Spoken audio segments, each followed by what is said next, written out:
Assalamualaikum warahmatullahi wabarakatuh.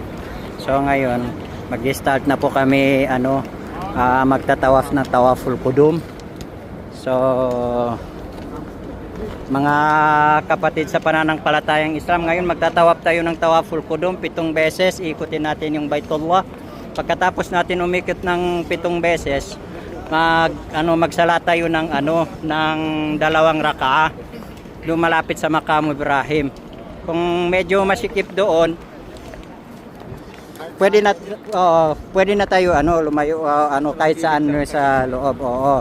Pagkatapos nating magsala ng ng 2 rakaah, tutuloy na tayo sa Mas'a doon sa sa Safa Marwa para magsay tayo ng 7 beses din yung tawirin natin yung yung Safa at saka Marwa. So pagkatapos natin, ayun, tapos na tayo. Dito na tayo sa Dar Tauhid.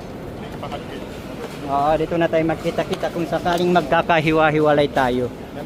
Assalamualaikum warahmatullahi.